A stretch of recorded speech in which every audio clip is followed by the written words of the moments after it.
asalaamualeykum mbokk yi ñu ngi leen di nuyu di leen ziar di dellu siwaat ak yéen ci seen vidéo yi ngeen di defal bés bu nekk depuis ba feebar bi commencé ba tey ba ñu feebar bi songee ba tey voilà comme ni ñu koy waxee ñu ngi nuyu ñëpp di ziar ñëpp di leen baalu àq aussi di leen remercier encore une fois si seen ay suggestion ni ngeen di xoolee vidéo yi mais aussi tamit ñu ngi leen di demander encore une fois bon ngeen koy gën a partager ngeen di partager vidéo yi pour message bi gën a jàll quoi parce que voilà kenn ku nekk su ko partager je crois que message li ñu bëgg si message bi mën nañ ko am te li ñu si bëgg yëpp mooy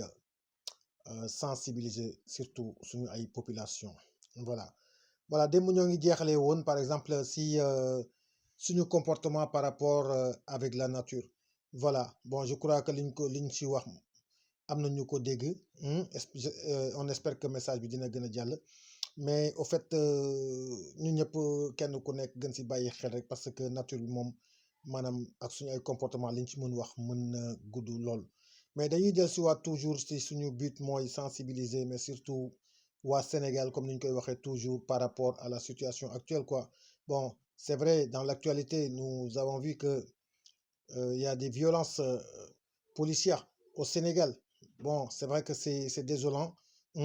On ne défend pas ça. Voilà, mais on voulait dire aussi à la population de se conformer aussi avec les décisions yi nga xamante ni moom la nguur gi jël comme ni ma koy waxee toujours en sachant que suñ ko jëlee c'est pour notre bien nous-mêmes c'est pour notre bien alors c'est pas pour ni l'un ni l'autre évidemment policiers yi waru ñuy dóoraate waaye population bi tamit waru ñuy dëgër bopp bay xëccoo ak policiers yi wala ñun dañuy xeex ak policiers yi loolu moom lu ma leen waxoon rek day dugg ci cadre provocation quoi vous voyez et comme dans tous les polices du monde soo bëggee jaamaarloo ak ñoom soo moytuwul yow yaay perte quoi ah ñi nga xamante ni aussi tamit ñoo ngi taxaw ci réseaux sociaux yi ak ci yeneen branche aussi de communication je veux dire di défendre les manifestants ak di déplorer aussi le comportement des policiers mais j'ai entendu certains propos auxquels je ne partage pas dans la mesure où que ki nga xamante ni mi ngi toog këram naan policier bi warul def lii policier bi warul dóor kii mais moom kenn dóoru ko pourquoi kenn dóoru ko parce que dafa respecter les mesures qui ont été dictées par je veux dire les autorités voilà je crois que c'est le conseil qu'il faut donner quoi tu vois parce que man mi toog suma kër policier du ma dóor parce que respecté naa li ñu wax ah yow mi toog sa kër aussi yor sa réseaux sociaux aussi yor sa je sais pas sa yor sa je sais pas sa support de communication di wax di dal ci kaw policiers yi je crois kenn dóoru la alors donc ñi nga xamante ni ñoo ngi ci biti aussi ñu dóor leen suñu toogoon aussi je crois respecté ko comme yow ni nga ko respecté comme man ni ma ko respecté je crois kon kenn du dóor kenn nañuy wax ci loolu aussi quoi nañuy wax ci loolu quoi bu ñu jëlee affaire yi aussi ak d'émotion passionnelle waaye si di toog fi nga toog rek évidemment kenn du ànd ci dóor yi waaye tamit nag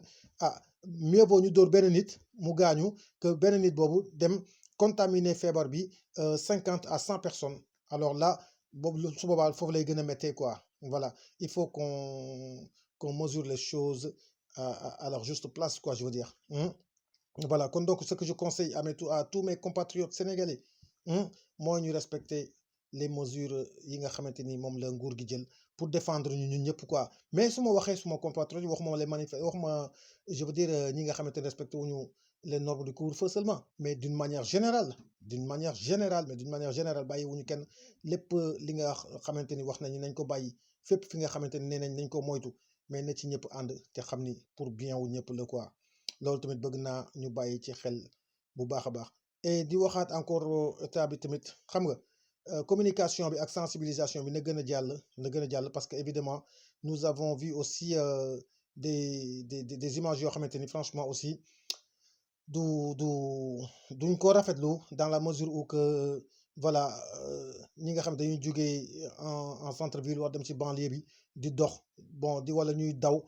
balaa heure bi ñu leen jox di leen fekk ci mbedd bi voyez kon donc nañu gën a xoolaat les mesures d'accompagnement tout en tenir en considération suñu vie sociétale quoi suñu dundin quoi voyez parce que du yomb parce que dafa nekk affaire bu bees boo xamante si ñun xamuñu ko quoi xamuñu ko ñu si bëri si ñun xamuñu couvre-feu quoi voyez kon donc na communication bi di gën a jàll aussi tamit ñuy bàyyi xel sur les mesures d'accompagnement quoi dina gën a yombal seen liggéey quoi voyez alors donc nañu bàyyi xel ci loolu bu baax a baax te may demandé waat sama mbokku sénégalais yi nekk à l'étranger aussi tamit voilà c'est vrai que c'est un moment dur c'est un moment dur xam nañ ko ñun ñëpp ñun ñi nga xamante ni ñoo nekk bitim réew voilà mais comme li ma leen waxoon démb rek bu kenn ku nekk def bu ko def sa problème mu bopp si vous avez les possibilités ça veut dire même appeler au téléphone peut-être que génn dem du yomb mais appeler au téléphone votre consulat vos représentants diplomatiques qui sont à côté ou bien même les associations pour ñu xool yan solution lañ leen mën a indil ba nga xamante ni yëf yi dina oyof quoi loolu tamit nañ ci bàyyi xel te ñi nekk à l'étranger aussi tamit ñuy méngoo ak charte yi nga xamante ni réew ma ñu nekk charte yooyu lañ leen jox ñu ciy bàyyi xel bu baax a baax ça veut dire respecter liñ leen digal quoi parce que nit tamit soo nekkee ci réewu jàmbur soo fa bëggee am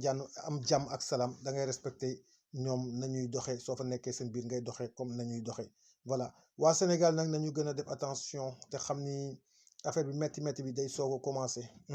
il faut ñu préparer ko ñun ñëpp ça veut dire psychologiquement je veux dire il faut ñu préparer ko gën a jàppante suñu gënee jàppante rek incha allahu taala mën nañ ko daan incha allah ñoo ngi rafetlu seen déglu yéen ñëpp dinañ dellusiwaat demee ci beneen vidéo wax ci yeneen yi nga xamante ni dina gën a yombal suñu nekkin dinañu gën a aar par rapport ak feebar bu bon bi nga xamante ni mooy wër àdduna bi jërë ngeen jëf merci beaucoup à toutes et à tous au revoir